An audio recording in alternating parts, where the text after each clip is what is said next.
Hi, I'm Josh Carving, and welcome to another Death Battle prediction video, but first, Jonathan Joestar versus Tanjiro. The one thing that I will actually say about this one that I didn't quite expect was how much they were actually going to rely on Part 1 JoJo in general.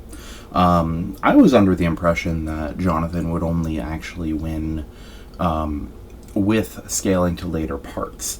But in this case, between Tarkus's feat and I suppose there is the speed scaling to Part 2 specifically, and then of course the fact that they did acknowledge Part 3 scaling anyway. But yeah, just Jonathan pretty much mopped show. Hamon was also just significantly more powerful and versatile, so it just Tanjiro just really barely had advantages. The only advantages that he actually had were really superficial ones, like more skill with a sword, things like that. Which brings us to the animation, which was actually really, really good. Probably my favorite episode so far of this season. I really liked the characterization. They kind of went that extra step to making like a really good story. The ending of it was actually really shockingly touching as well. I've even seen some fan art that people have made of just like Jonathan and Nezuko, like Adventure Time, like it's good stuff. Yeah, and other than that, the voice acting was stellar. Jonathan's VA in particular was nailing, just screaming some of those lines like the Sunset Yellow Overdrive and stuff.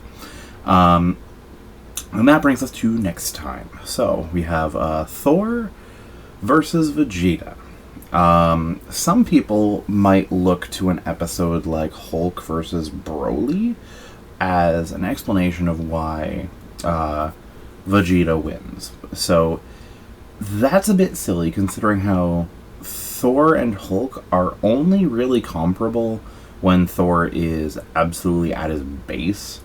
And more often than not, I believe the fights have actually gone in Thor's favor. So just equating Hulk and Thor isn't really valid. Plus, that's still a fairly questionable fight to begin with. So that brings us to how this fight is going to go. I did mention base for Thor. So if people are going into this thinking that Thor doesn't have any form that's comparable to Super Saiyan God and what is it, Ultra Evo? Yeah, Ultra Evo for Thor. Yeah, he has some forms, mostly through the Odin Force, which some people argue that he should not have, as it is a quote-unquote temporary amp, but he's had it for an extremely long time. He currently has it, albeit he has probably not had it for the majority of his comic runs, but I don't think that that necessarily means he shouldn't have it. Like, Thanos has the Infinity Gauntlet for, what, like 5% of his comic times, if that, but he was still given it because of how iconic it is to him. Thor typically has the Odin Force in full, as of, like, the last, 20 years of comics, except when it is removed from him by other things, which we'll get to.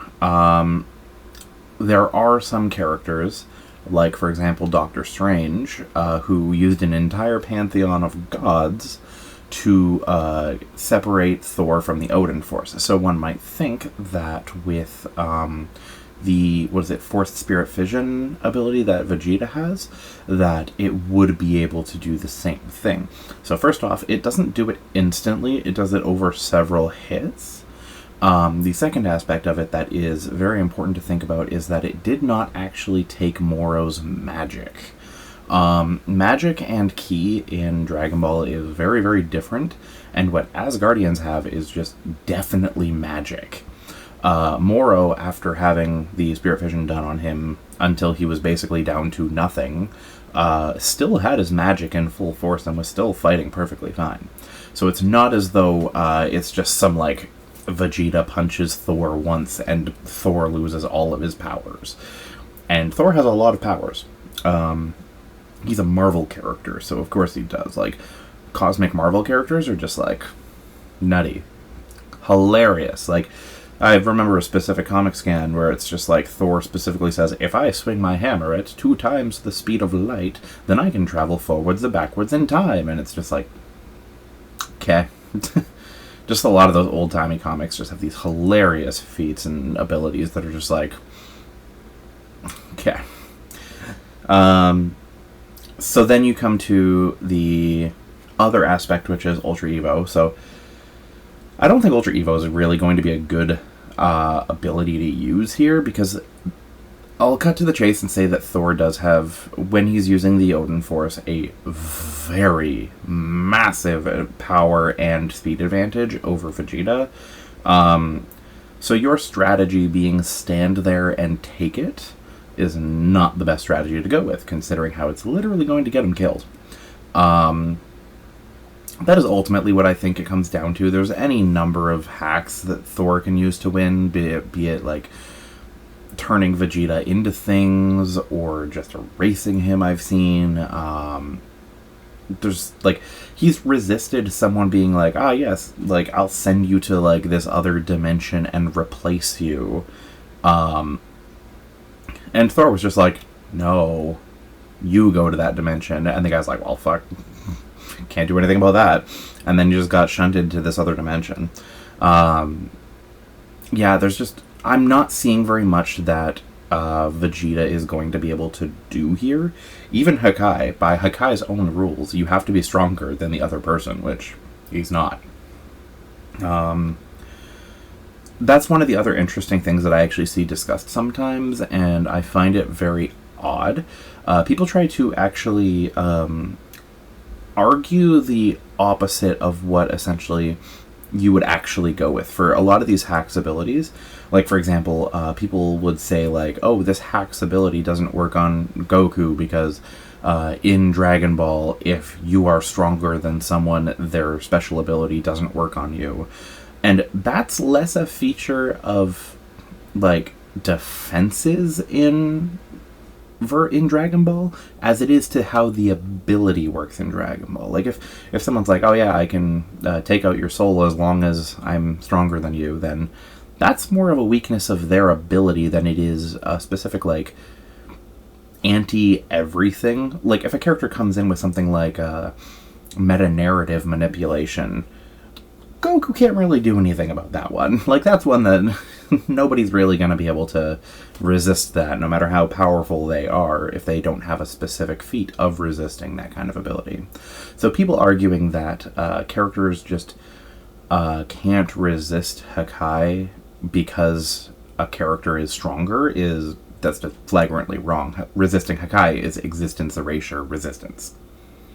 So yeah, that's basically the only argument that I've really seen for Vegeta, and he's too slow to use it, and by his own series mechanics, too weak to use it. So I definitely see this one going to Thor. So now the only question is, what do we get next time? We only have 2 more fights that would have been teased, which is Tetsuo, which we're probably going to get Magneto, and then Boba Fett, who, that's the most questionable one. People are thinking that it's going to be Boba Fett versus Predator, in which case, poor Predator, Jesus Christ. Like, is it going to be a composite? Even if so, I don't think it's going to be that impressive. But yeah, just we're probably going to get one of those 2. It seems like they're just blitzing through the ones that they teased really quick.